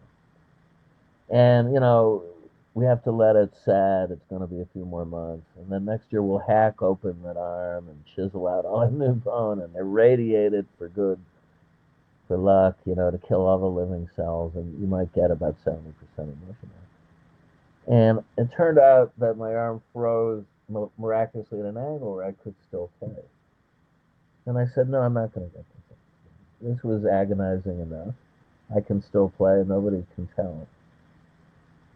So I'm not going to do it. And the guy looked like, wow, I'm not going to be able to put in that new swimming pool. It was like, that's what he was thinking. And I made it a strength. I learned how to overcompensate. And nobody can tell, except people watching me walk. I seem to have this crooked arm, which I did. That's what I mean. I physically kept going, but I came within this close to losing my entire career, in music. So I sued them. Now, it being Canada, they fought it, they lied, they took pictures. Oh, it wasn't our fault. It was a public sidewalk. We're not liable. But eventually I sicked a Jewish lawyer and I lived up there, and I got 25 grand, which hardly compensated because I had to cancel all this work. I lost a lot more in booking. But I went back there and played again at Pop Montreal. But it was an incredible experience of like how mean people could be, And people were telling me they put somebody up there. Don't you think things happen for a reason? I was like, what, are you religious in that? Was it supposed to happen to me? Is it because I was a bad boy? I was trying to make my way on a slippery sidewalk. Anyway. That was really articulate. That was good. So unless Clinton has another one, I have two more to close us out. Anything, Clinton? No, please close. This has been fantastic. I'm just happy to listen.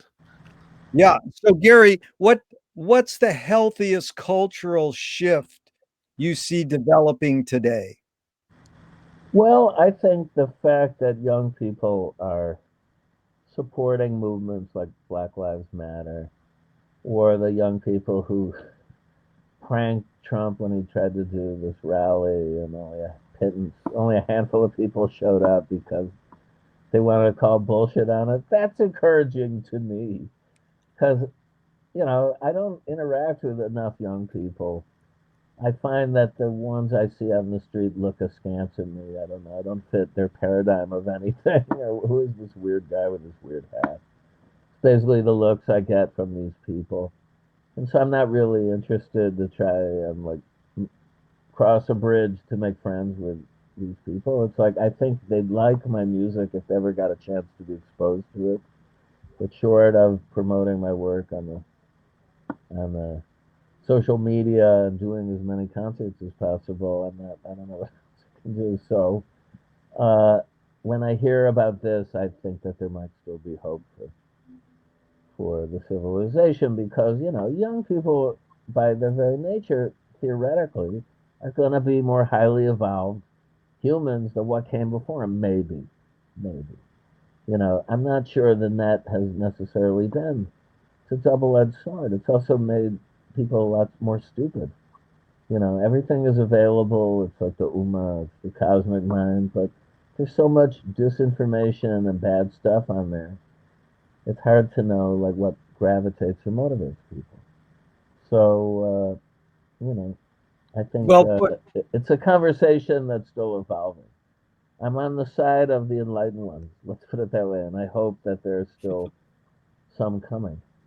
But then I see people. There's some young guy who eviscerated Beefheart, and he's like, I got 100,000 likes. He's some blogger, savant pundit for young people about what's cool and music and what isn't. And I'm like, you're full of shit. This is so fucking, Stalinist, and yeah, it's like absurd, man. So who knows, But I Yeah. would hope that points to some hope for the future. Well, it's also Martin Luther King's birthday today. Yeah. And in closing, Gary, what gives you the most optimism? I think the fact that I'm still out there making music despite all odds, and more people are being turned on to my stuff. I mean, this is a selfish, optimism vis-a-vis my own state of mind. That gives me, hope for the future, because there have been so many times in the last 40 years where I just felt like, fuck it, man. It's like pearls before swine. Like, I know how good my stuff is, I think, objectively. Maybe it isn't really that good, but it's pretty good, man. And they're lucky to get it from me, while I'm still here to give it. So, but I didn't. I kept going. I kept putting one foot forward after another. It's like what you said, too, about turning. My father always used to say, when you're handed a lemon, make lemonade. Yeah. So I just thought, if you're really serious about making art, you cannot be deterred. You must just do it. It's a calling, I mean, really, music should be, and art should be a calling. Like, you got to feel that you were put there for a purpose to make it. You didn't just wake up one day and I think I'll do that. Maybe I'll make a lot more money if I become a rapper or whatever. You have to be driven to these things by the right reasons. But everybody could argue what those are. I think mainly I'm encouraged because at the ripe old age of 68, which is what I am today, I'm looking back on 40 years of work. I'm pretty proud of it. I mean, I think some of it was hard to know what to select, but I stand behind it. And I got about 6 albums in the can already, waiting to come out, or some reissues. And so, I'm just going to keep going. I don't see another, path that would interest me to really go down at this point. I want to write more. I'm optimistic because of the way my writing has been received on this PleaseKillMe.com. I already wrote a book about working with Jeff Buckley called Touched by Grace, which got great reviews, although mainly, not read by most people. And, I have a whole book of memoirs of doing this all these years that I think people would find fun to read and, interesting.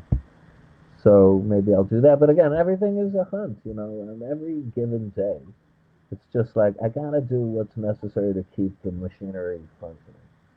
It's a selfish lifestyle, I'm a one-man operation. I don't have a big support group. I've had a few patrons here and there, God bless them. But, it's not been easy. On the other hand, I wouldn't trade my life for anybody else's.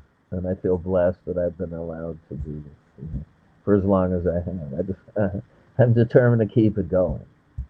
You know, Gary, Frank Zappa said, "Don't stop and keep going." Yeah. But it was at the end of, and you're doing well, really well. And at the end of Frank's life, you know, Don and Frank started talking. I know, that's amazing. That's great. And they both watched on PBS or some TV show the history of the Big Bang Theory. Right. And so Frank asked Don, what came before the Big Bang? And Don said, the big. That's good. I never heard that. Well, it's really been big here, Oh, but yeah. in honor of the great Don Van Fleet, he was 80 years on this world. That's 80 years. unbelievable.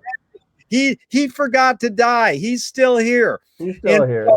In this assignment on this question is keep it down to 5 to 10 words. How did Don shape your behavior? Very briefly, how did he shape your behavior?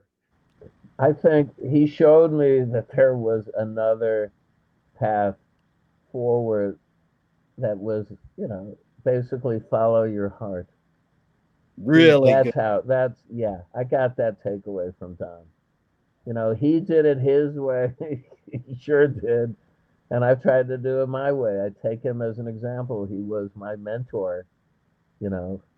So, and that's what I would, you know, suggest to anybody who wants to be an artist or do music for, you know, full time. You must do it your own way. Don't anybody tell you different. Don't let the bastards wear you down. There's a lot of obstacles you have to go through, but if you're determined, you know, and there's a lot of factors involved, as you know, but just got to keep going. Never stop. Don't give up. Keep the dream in front of you. Go for it. You know, that's the best you could help. You know, encouraging people is what the world needs more than anything. Nobody encourages people. People are just like, you're a jerk, you know, fuck you. You're gonna, you know. There's a lot of this negative karma out there of, you know, I feel it and I don't want to be part of it. I turn my back on it, you know, and but I give people the benefit of the doubt. Let's put it that way. I don't want to judge anybody on meeting them by the way they look or, you know, I let them, you know, speak for themselves, and then, you know, there are a lot of times if you really like open yourself to new experiences, you can make friends, and, you know, the world seems to restart in a nice way at that moment. And there's other times you feel stuck in a groove, and you know, God knows, then it's time to change your guitar strings or or something, or your set of friends, or, you know, you got to do something to reinvigorate every once in a while. Get out of the city, get a new perspective on things. It's a big help. I can't wait to be able to travel again. All right, Gary, Well, thank you so much. sure. It's really fun, and you've really been gracious with your time. It was lovely to talk to you today. Thank you for having me. And I did find it inspiring. Thank you very much, Thank Gary. you very much. All right. Thank See you, you guys. Gary. All right. Bye. Be well, man. Take care.